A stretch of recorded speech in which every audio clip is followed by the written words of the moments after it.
Hello, hello. Welcome to Healthy Perspectives, a podcast that takes on current cultural and social issues through a clinical lens.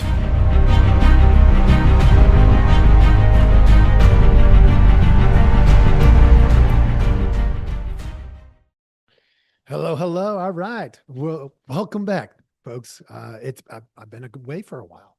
What are you going to do? I'll tell you that a little bit about that here in just a minute, but thank you so much for returning. For those of you who are returning, for those of you who have never been here, but today is your first time stopping by, thanks for joining us. We know there are thousands, if not more than thousands, maybe millions of options at this point. Like, it's crazy how many people have podcasts out there. We've been doing this for a while, but maybe you just found us and you can share us with some friends, and that would be helpful to get the word out there. What we do here at Healthy Perspectives is just try to make a difference. We're trying to be a positive impact on the community. That's the community that I live in. So that would be anybody and everybody who could hear this. Those are our people. Today's tip of the day. This is a good one, folks. When you're looking for a hero and there's none to be found, it's because the moment was set up for you. Now, this is interesting because what does that mean? Look, I'm going to break this down. I'm going to talk to you about what is a hero versus an ordinary person. A hero versus ordinary. And just a little foreshadowing. The difference isn't that big. It's really not. And it's in you and it's in me. We got it. So without getting into all the details yet, that is your tip of the day. So keep that in mind as we move forward. So super quick, wanted to also catch you up on some things. Some of you have probably noticed. I know I do have some followers that are pretty consistent about coming in and checking out the new episodes. And so thank you for doing that. And I've been away a little bit more. Let me give you a little heads up what that's been about. Some of you probably noticed I shaved. So that took up a whole 5 minutes. I've been on some vacations with my family. In the clinical world, the slowest months is July and August usually. People, they just all of a sudden feel like they're well. The sun comes out, they get outside a little bit more, they do some more typical ordinary human things, and voila, they start to feel better. And so they're like, I don't need counseling. I think I'm doing okay. They're all healed up. And then September rolls around and, things start coming back and they start having more issues. At least that's the way it is up north. I do also know that when you're down south in the winter, you're able to get outside a whole lot more. And in the summer, it's kind of inverted. So depending on where you are, for me, I live a little further north. So I need to do more vacationing in, say, July and August, because I impact the schedules of my clients much less. But come September, October, and that time frame, full bore. School gets back in and people start realizing, oh my gosh, we still have the same problems we had before summer. And it comes all rushing back. And so I tend to do a little bit more vacationing in the summertime. I have also spent a fair amount of my time doing some household projects. We redid the floor in my house and I did it myself. My wife helped me a little bit. She made sure that I didn't get too redundant on the boards, but taking all the old stuff off, putting the new stuff on, that was a learning project for me. It's not one that I had done before, but now I can't say that because it looks sweet. The only thing I have left, and this is a big project too, but I took all the baseboards off before I started, and I need to put baseboards back on. So I got the right baseboards and everything, but we've been having a little bit of challenge with the paint and getting it just right. I don't want to go all this way just to put on baseboards that we're unhappy with. That's the cheapest part of the project. And so I want to make sure I nail that, get it right. And I got everything that I need. It's just a matter of getting it on, getting it taken care of. So that's been going on. I've also been working on my book. So for those of you who follow me, you might have heard me mention it before. About 20 years ago or so, I wrote a book and I just never published it.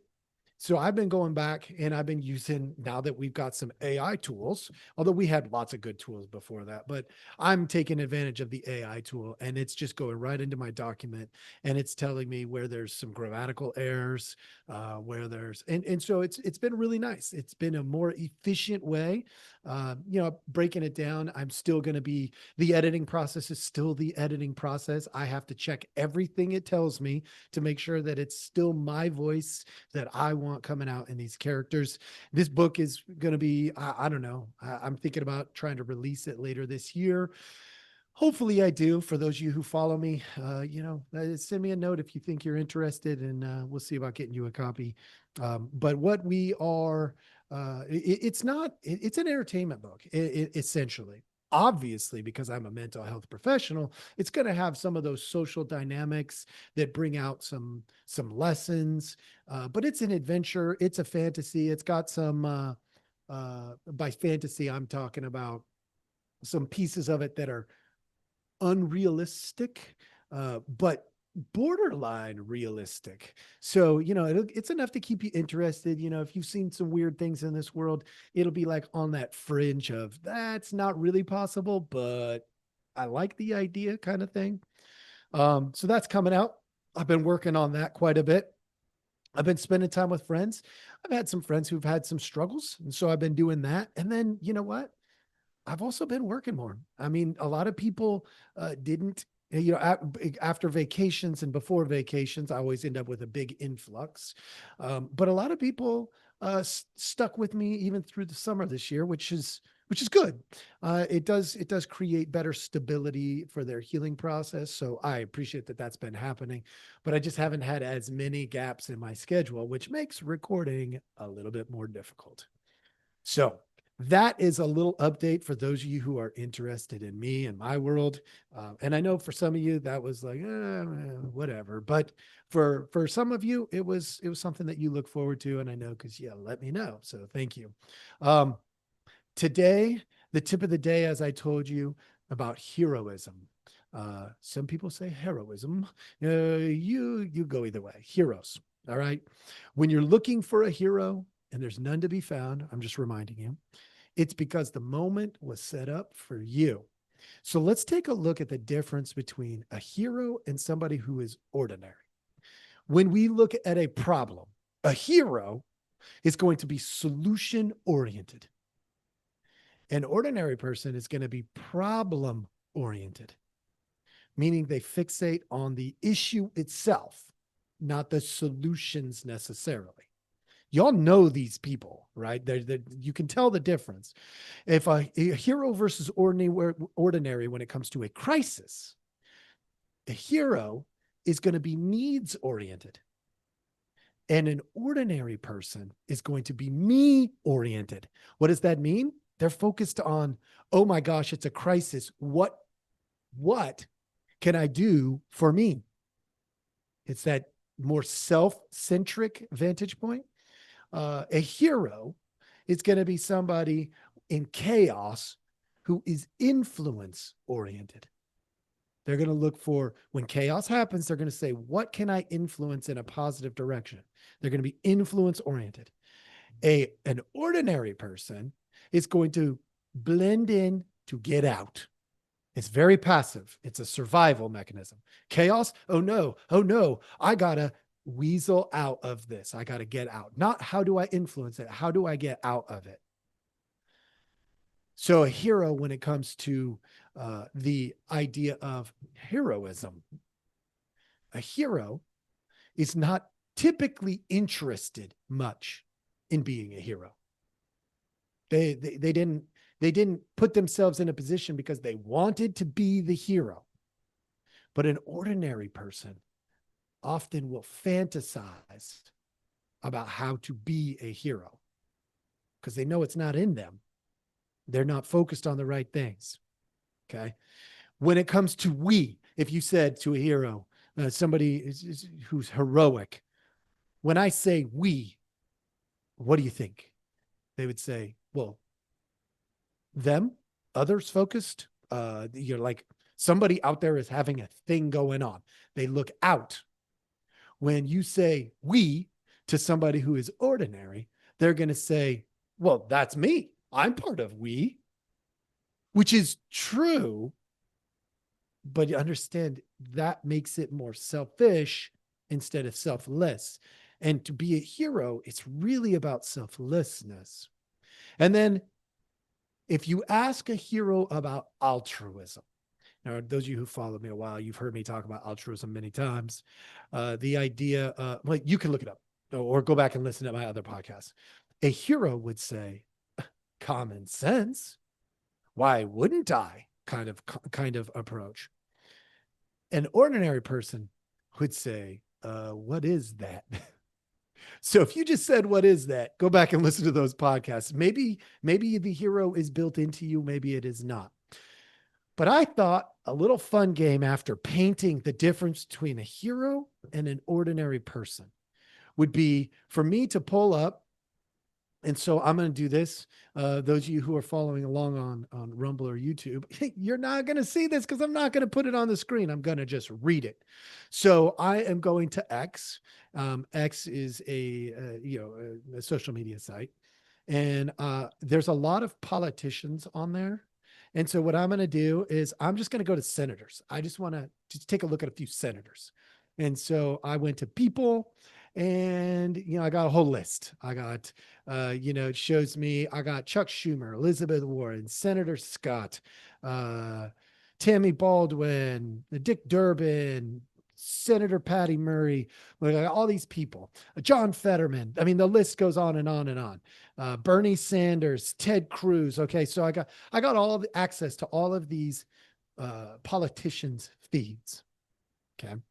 Now, keeping the framework of what we just pointed out, a hero is solution-oriented, needs-oriented, influence-oriented. That is not self-oriented, it's influence. How do I influence others?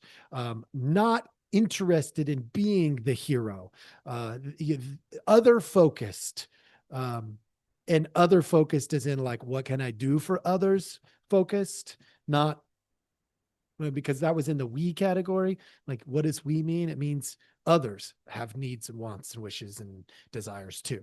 Okay. And common sense for altruism. So keeping that in mind, let's just, I'm going to pull up, I haven't looked at this, honest to goodness. This is real time. I am pulling up good old Bernie Sanders. Bernie Sanders he's been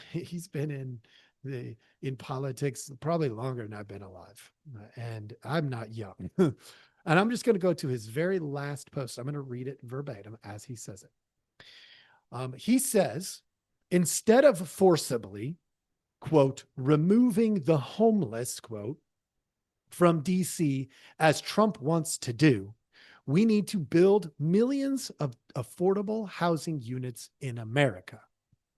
Instead of giving tax breaks to Wall Street billionaires who are buying up housing and jacking up rent, we need to put a cap on rent prices. Now you'll get a pretty quick, like I whether I agree or disagree with Bernie is irrelevant. I'm looking at the approach. Is he solution oriented? He is. Is he needs oriented? He is. Is he influence oriented? He is. Is he interested in being the hero? I don't know. It's hard to tell from that. If you ask him what we means, does he look at others? He does. So, and when you say altruism to a guy like this, would you say common sense? Well, that's where it gets a little tricky when it comes to Bernie Sanders, because Bernie has had some great ideas historically. He's also had some really terrible ideas in the past. And so you would have to know his whole body of work. But he checks a lot of the boxes. Is he problem oriented? A little bit in that post. He's talking about he's talking about blaming Trump. That's problem focused. Is he me oriented? Nope. Does he blend in to get out? Not interested in that. So nope.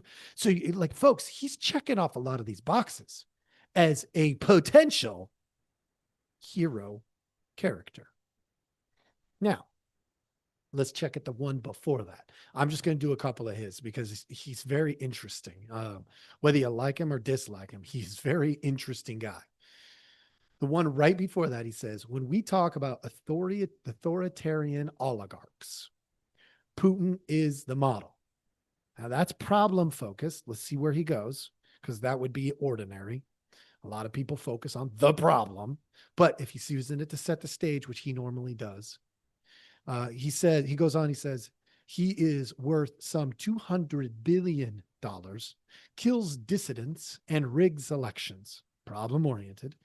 And he started this horrific war in Ukraine, still problem oriented. We all want peace, but any peace talks must include the Ukrainians. It's their country. Other focused. Now, here's the interesting thing about this particular post. It's not what he said, it's what wasn't said.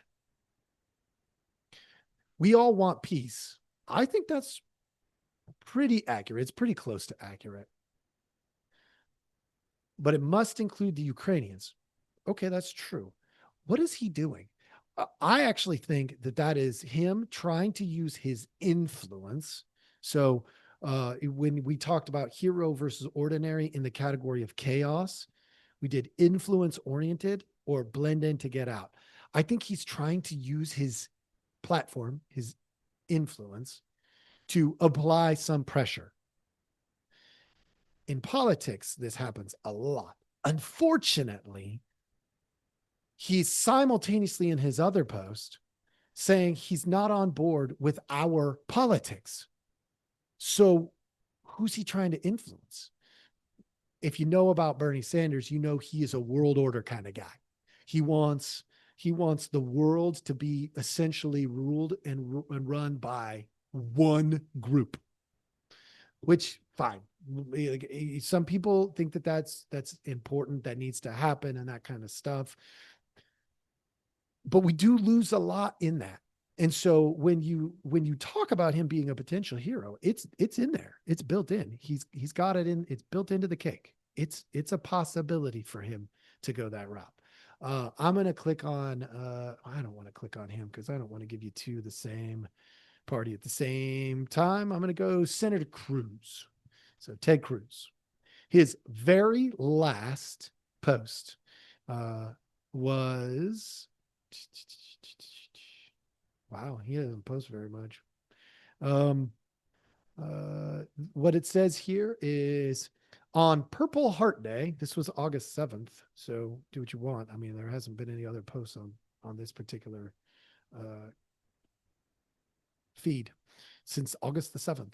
It says, on Purple Heart Day, we honor the brave men and women who put their lives on the line in defense of our great nation. We owe them a debt of gratitude we will never be able to repay. So, vet it out. Check marks. He's solution-oriented, needs-oriented, influence-oriented. He's influence-oriented a little bit in that. Mostly, he is other-focused and recognizing not even a problem, but being grateful for people who do solve problems. So that's pretty interesting. I'm going to go look and see if there's a more interesting one, because that checks a lot of the boxes, but it also leaves a lot of question marks still. You know what? They're all essentially this way. Okay. Here you go. This one's interesting because this will give you a little contrast. Out of all the provisions in the one big, beautiful bill, there are two that I care about the most. That is very self-centric. So what does he say they are? School choice and Trump accounts. That's what he said. And then it clicked onto one of his interview links, which that's just a marketing ploy. So whatever, that is what it is. Politicians have to do that stuff. But the school choice and the Trump accounts, very interesting that he went with those. This is, well, is it solution oriented? The bill, maybe. The needs oriented, school choice and Trump accounts, Maybe that could check that box too. Influence oriented. Uh, this is interesting because he's trying to use his influence to promote himself. I don't like that so much. That would be a focus of well, that's selfishness. Let's be real. And unfortunately, all the politicians do that. So that doesn't make him unique, but it does make him self-centric. He is promoting himself. When we say we, would he be saying them or other focused, or would he be saying me? Because I'm part of it. He would be saying me. So he checks that box on the ordinary side. So you notice there's a mix here. Part of what I'm trying to do in this, I'm going to go back. Let's do one or two more. We'll do Democrat John Fetterman.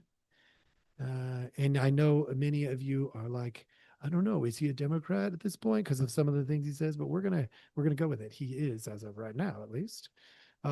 He says his most recent post, that is not a tagged post, across from my home at the ET Works, there's a new memorial of the lost lives of steelworkers, a powerful testament of their vital, difficult, and dangerous job. We all grieve for the loss of Clairton yesterday and are keeping those families in our hearts. And that was put out this morning. So check the boxes. It's not solution oriented necessarily, but he is pointed at somebody who solved a thing. It's needs oriented. Yes, recognizing people who have made the ultimate sacrifice, always a good idea. Influence. Yes, he's using his influence to promote something that somebody else did that is also other focused. And common sense. Man, he checked almost all of the boxes. Is it problem oriented? He actually didn't talk about the problem per se. So not really. Me oriented? Nope. He the only part is he said it crossed from my home. So, that does put that, hey, this crossed my path, but he's bringing it to our attention. So that, little wiggle, but not too bad. The one before that, the very one before that says, update. I'm still here in Clairton Coke Works talking with workers, officials, and the community. Now, this is him doing what Ted Cruz did in that last one. He's promoting himself. At least one confirmed dead, 10 injured, search and rescue still underway. Air is safe, but remain inside. And this is still an active scene. Then he gives us an update. He checked all of the other boxes after that first line. Now, it's good in some ways that he was painting the picture for us that I'm still here, but he's also promoting himself. Let's be real. That's what politicians do. Okay. That's just what they do. But that makes it super interesting. Let's see if I can find, I don't know. I'm going to call that. I think that's enough, folks. I did a couple, I did three. And partly I'm running you through it for the practice of identifying. So now I'm going to ask you a really hard question. Do you need a hero? That's a tough question, folks. The answer is we all need support. But generally speaking, we don't need a hero. So now I'm gonna come after all of you because, folks, those of you who've been around a while, you know I do this. I do this because I love and care about people. I want people to figure stuff out. Not to be a jerk. I just want people to figure stuff out. I am so passionate about people figuring stuff out, growing, becoming better versions of who they are. Here's the deal. More often than not, you don't need a hero. More often than not, others don't need a hero. That's a reality. We spend way too much time looking for heroes, or some people, the narcissistic tendency that is in our culture right now, trying to be a hero, which, remember, a hero is not interested in being a hero. They're just not. Ask them, hey, Now that you were a hero in that incident, do you want to do that again? Nope. I only did it because the situation required it of me and I was there. That's it. They don't want to be the hero. They just happen to be the hero. All right. It's a product of when preparations meet opportunity. We're not looking for that opportunity, but we're prepared to be available, to love, to help, to support, to rescue. So you often are waiting for a hero. I'm actually watching a lot of people on the Republican side doing this right now. I also watched, when you read the Bible in the Old Testament, how anxiously they were awaiting the arrival of Jesus. And then when he arrived, was he the hero? Not the hero they expected. No different today. Y'all think, not all, but a lot of you think that Trump is this magical hero guy. No. Are his policies better or worse than Biden's? Well, that's up for debate. I know where I stand on the policy part, but is he somebody's hero? Like, if he's truly going to be a hero, he's not trying to be the hero. So you got to ask yourselves. And the unfortunate reality is the way we built our political system, which some of it is dysfunctional, we did it in order to find heroes that we, the ordinary people, could put on a pedestal and say, take us to the glory land. And that's ridiculous because at the end of the day, folks, this is the hard reality. The real heroes, and any politician should admit this if they're being honest, are the people generations ago who set the table so that you and me could have the freedom that we have today.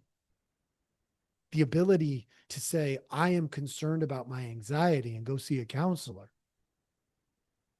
The ability to walk down the street and mostly in the vast majority of the country, not worry about getting shot or mugged.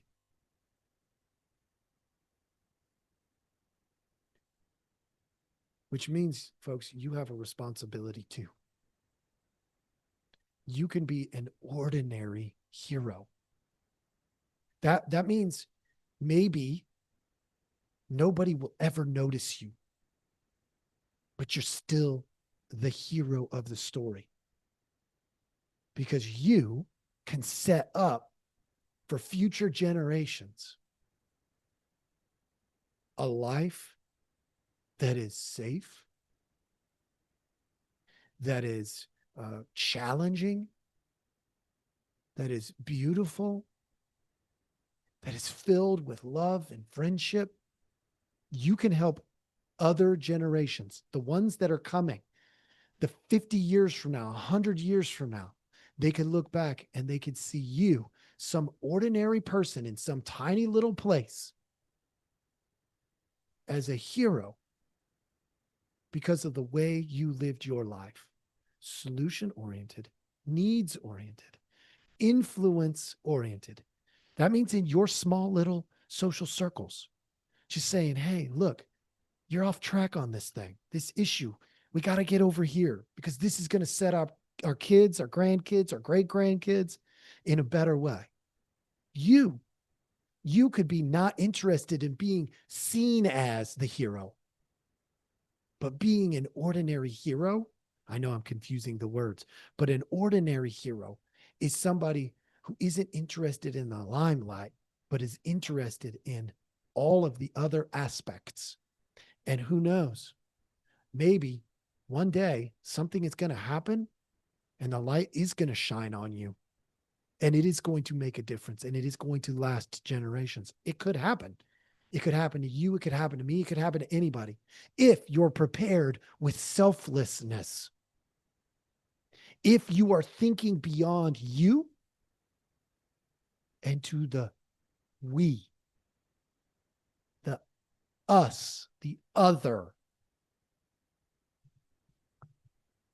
And if you're willing to actually have the courage to take that step when the opportunity presents itself, because it will. That, folks, is how we build culture of normal citizens, normal residents who are extraordinary in the everyday kind of way. So when you walk down the streets, wave at somebody and smile.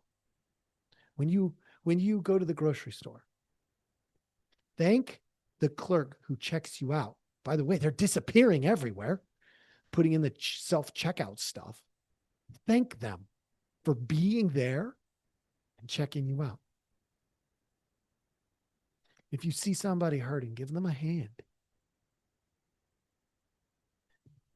Judge a little bit less. Care a little bit more. I mean, these are simple things, folks, that you and I can do every single day. No matter how hard life gets, we can choose these things. And I'm telling you, you just never know. Because remember our tip of the day, when you're looking for a hero and there's none to be seen, it's because the moment was set for you. I hope this helps. I also hope it helps us back off this whole, we need all these heroes in politics crap, because we don't. We just need them to go in and do their jobs. That's it. Just go in and do your job. And I hope that you'll return, share this with friends, all that kind of good stuff as well. And we'll see you next time.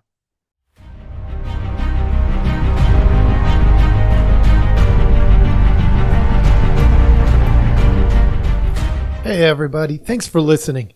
We appreciate our audience a lot, so we give you some simple ways to track us down.